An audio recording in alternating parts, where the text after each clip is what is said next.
Wall is study soft. Oh! Shut.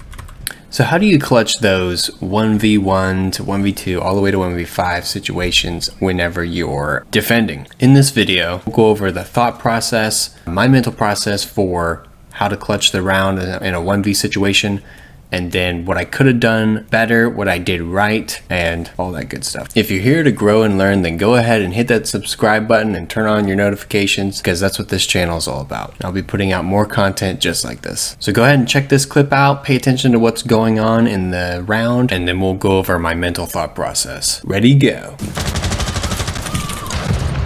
Cover me, reloading.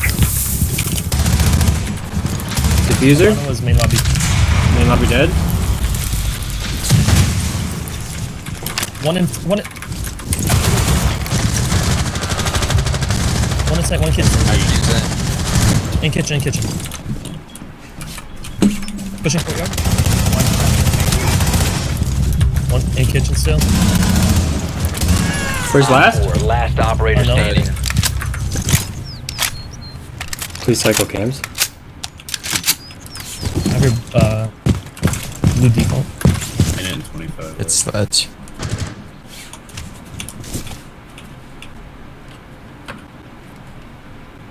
Blue bar. Blue bar? Just ran through. He's gonna push us. Oh, watching. Fuck, that my angle. Diffuser, My fault. He was A for. I'll make calls for him. Give your We're in default. Okay. Discord. Gotcha. We don't have any intel for it. So I'll just let you listen.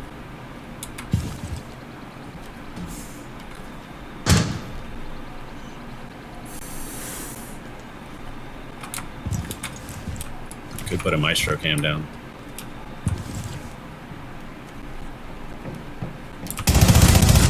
Nice. Yes, Friendly's victorious. Hostiles eliminated. So as you could see, it was a 4K 1v3 clutch. And the first thing I want to talk about is your mentality, how you think about it. Because I would say that's by far the most important thing is whenever you go to clutch or whenever you get thrown in that situation, the first thing you want to do is instead of being bummed about having to clutch, be excited, be glad you get to clutch, because for me it's kind of like almost like a opportunity to show off. So although I was pretty nervous right there, I was also pretty excited as well, because I was like, yeah, I'm gonna get this 1v3 clutch, and if I do, it'll be a 4K, and it ended up that way. So first thing, be glad. And on this road of mentality, I wanted to let you know what my thought process was right here in this particular clip. If you notice, they're all closing in on the bomb site. They're pushing from the service entrance, they're pushing from the kitchen side, so they're all closing in. Habana's got all kinds of holes open so you can see through the outside. So my thought process was, I don't want to be inside anymore. They're all pushing it, so sometimes, not all the times, but sometimes you just gotta get off site as the last person, because they're gonna be pushing you. They assume you're on site, especially if they got a call out earlier, which they probably did from Habana that I killed, that you are on site still. So sometimes when they're, swarming in and they're holding angles and stuff, sometimes just getting off site can be a huge advantage, because now they don't know where you are. I think you're on site still, because why wouldn't you be last guy? And you're maestro, right? You're an anchor. If you are an anchor. Notice how they were not expecting me to be off site. They were expecting me, both of them, the IQ and the Zofia, were expecting me to be on site. So I got the jump on both of them simply by changing my position. Zofia thought I was in kitchen or in like the prep area. And then she thought I was in bathroom. So like for the longest time, she wasn't even looking at me, which is good because I missed several shots there. Same deal for the IQ. Whenever I pushed around, and really the other kind of reason I thought it was okay to push outside of sight is because I could still hold one of the bomb sites. I didn't realize she had the Habana hole open on kitchen too, but I can effectively hold both bomb sites without even being inside. So for me, it was kind of like a no-brainer, like get out of there. They're getting ready to pigeonhole you. So get off the bomb site. I don't know what the Habana was doing, just running in, expecting to storm in and save the day, I guess. That didn't work out. So after mentality, the very next thing I do is look at the time, usually. But I'm going to be honest with you, I did not look at the time when I was in 1v3 because I was getting callouts that they were in kitchen. In kitchen.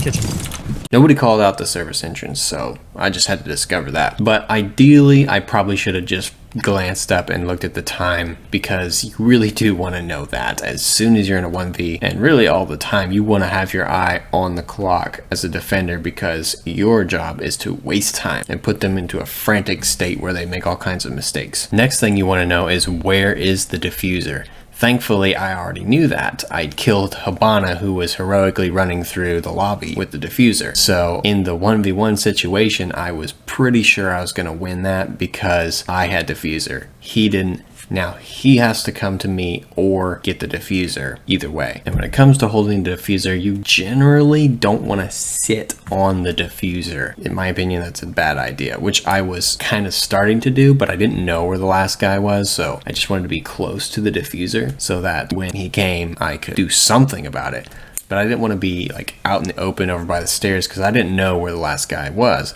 Then you hear a call out, oh, he's in blue bar. So Blue bar just ran through. He's gonna push his. Oh. like, okay, he's in blue bar, probably gonna be pushing through kitchen. Doubt he's gonna rotate up and around the stairs for no reason. So then I reposition myself in a way where I only have to hold one angle, or at least for the most part, so that I can just stare at the diffuser and watch it.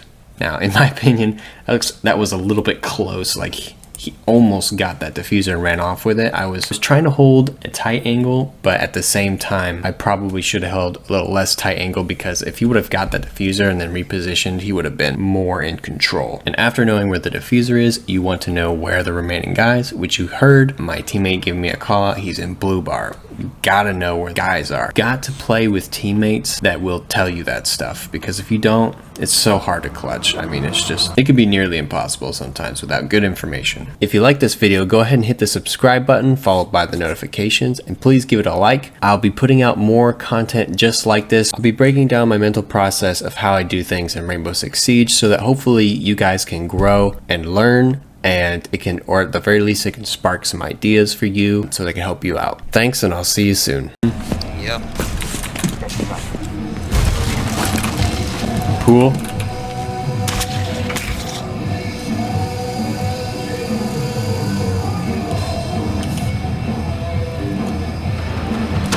What are you doing, Bandit? He looked at me again.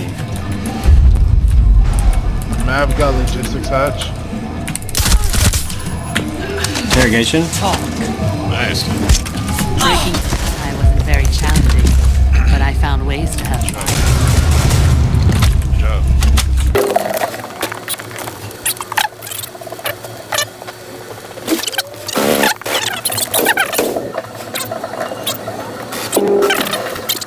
Rush red. One to stock, one to stock. That's diffuser. He's last logistics. Talk to me. Yeah. Good stock. One to stock. Op 4 last I have stop diffuser. standing. Alright. Nice job, Ford. Thank you. Wall bang. Nice. Op 4 eliminated.